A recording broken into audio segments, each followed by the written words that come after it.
Na nossa última aula, nós vimos como o Antigo Testamento descreve o ser humano, vimos que o Antigo Testamento ele é compreendido como imagem e semelhança de Deus. As implicações dessa compreensão são de que o ser humano é responsável diante de Deus pela sua ação para com o restante da criação. Vimos também que a compreensão de imagem e semelhança de Deus implica numa dignidade intrínseca ao ser humano, que mesmo com a entrada do pecado, essa dignidade aplicada a toda a pessoa, ela permanece. Nós vimos também na última aula que o ser humano ele é um ser integral, composto de uma dimensão íntima, de uma dimensão espiritual e também de uma dimensão material, de uma dimensão física, e que para o Antigo Testamento essas duas dimensões não podem ser pensadas de forma separada.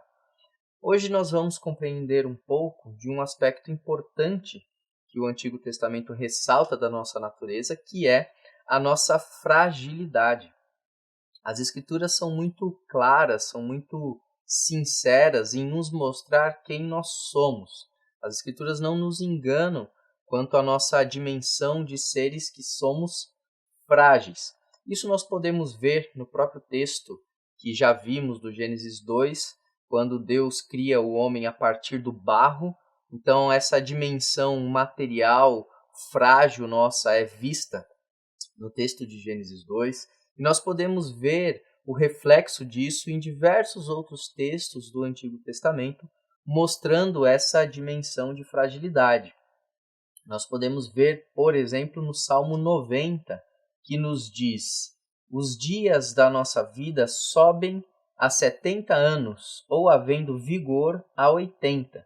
Neste caso, o melhor deles é canseira e enfado, porque tudo passa rapidamente e nós voamos. Então veja como o texto ressalta aqui a transitoriedade, a fragilidade, essa característica fragmentária da nossa concepção humana, né? Nós somos naturalmente seres frágeis. Também o Salmo 103 nos diz: bendize, ó minha alma, ao Senhor, e não te esqueças de nenhum só dos seus benefícios.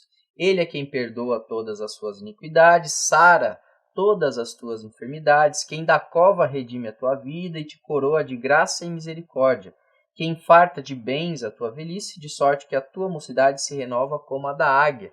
Então veja como o salmista aqui ressalta a ação graciosa de Deus exatamente cobrindo essa nossa fragilidade, que no texto é identificado pela ideia de enfermidade. Então as nossas limitações, as nossas doenças fazem parte dessa dimensão de fragilidade, e também pela compreensão da velhice, ou seja, dessa dimensão temporal, desse limite da existência humana, assim como já havíamos visto no Salmo 90. Essa compreensão da fragilidade humana, dessa dimensão de um ser humano que se esvanece, nós também podemos ver no livro de Eclesiastes. O livro do Eclesiastes geralmente traduz as suas primeiras palavras como vaidade de vaidades, né? Isso é a tradução mais conhecida. E ali naquele texto do Eclesiastes, o autor, na verdade, nos traz uma espécie de imagem e não um conceito. É a imagem da fumaça, da neblina, né? Então é como se o autor dissesse neblina de neblinas, para identificar o todo da realidade humana e da nossa existência. Nós somos seres frágeis, nós somos seres que a vida não tem uma consistência própria, nós somos seres temporalmente limitados. O próprio livro de Eclesiastes vai, portanto, ressaltar isso no final, já no capítulo 12, para que valorizemos os tempos da juventude, porque chega os dias em que a limitação física nos alcança.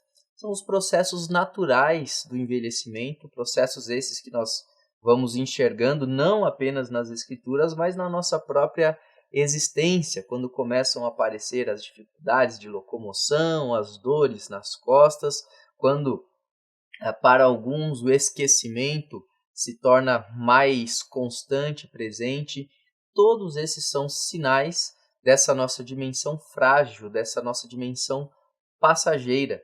E as Escrituras deixam isso bastante claro para nós. As Escrituras servem como um espelho para mostrar também essa dimensão. E é importante que a gente tenha consciência disso, porque exatamente nessa dimensão de fragilidade é que nós temos a ação graciosa de Deus, a ação de um Senhor que compreende, que conhece a nossa limitação e que, por compreender, por conhecer essa limitação, age sobre ela de forma graciosa, de forma misericordiosa, como um Deus cuidador. A nossa fragilidade é a porta aberta para a ação graciosa de Deus. A Rádio Transmundial é um veículo de comunicação presente em 80% do planeta e que tem como objetivo levar as boas novas do Evangelho aos que não a conhecem, bem como dar crescimento e maturidade cristã àqueles que desejam servir a Deus de forma integral. Mais informações em www.transmundial.org.br. Transmundial, para todo mundo ouvir. A Faculdade Teológica Batista de São Paulo tem a satisfação de receber você para entrar em sintonia com a nossa ministração bíblica, ministerial e abençoadora, que vai fazer diferença em termos de educação teológica para a nossa vida. Fique em sintonia conosco, aprofundando-se na palavra de Deus.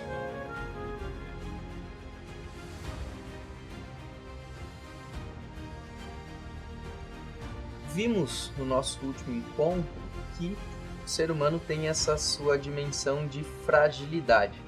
E é interessante que uma das formas que o Antigo Testamento usa para descrever como a vida humana encontra ali formas de cobrir essa fragilidade será por meio da sua existência comunitária.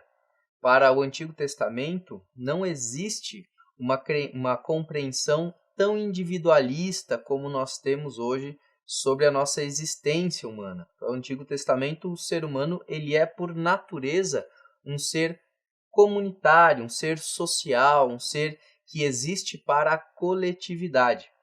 Nós podemos ver isso de forma muito direta já no texto do Gênesis 1, um texto que nós já lemos, quando os versos 26 e 27 vão dizer que Deus decide criar o ser humano à sua imagem e que o fazem homem e mulher. Então, nesse texto de Gênesis 1, nós temos claramente essa criação humana com essa dimensão relacional, com essa dimensão social, com essa dimensão comunitária. O ser humano não foi feito para viver só. Foi feito para uma existência coletiva, para uma existência comunitária, para uma existência relacional, tanto com os seus semelhantes, quanto também com o próprio Deus. No Antigo Testamento, essa vivência coletiva e comunitária vai alcançar algumas dimensões interessantes por meio da existência familiar, né? Se a gente olha para o texto de de Josué 5, por exemplo, nós temos ali o relato de Acã, que tinha escondido alguns bens, alguns despojos de guerra, e nós vemos que para descobrir quem era o culpado por esconder esses despojos de guerra, as sortes são lançadas e então as sortes recaem primeiro sobre a tribo, depois sobre o clã, o que a gente poderia chamar de família estendida, e depois sobre a família do próprio Acã. Então veja que aqui nós temos pelo menos 3 níveis de existência social. A família mais nuclear, poderíamos chamar assim, aqueles parentes mais próximos. A família mais estendida, que nós poderíamos chamar aí com um certo cuidado de clã, e a existência tribal, que seriam as relações familiares mais amplas. Essas dimensões mostram um pouco dessa característica de ser um ser sociável, um ser que existe para a relação comunitária.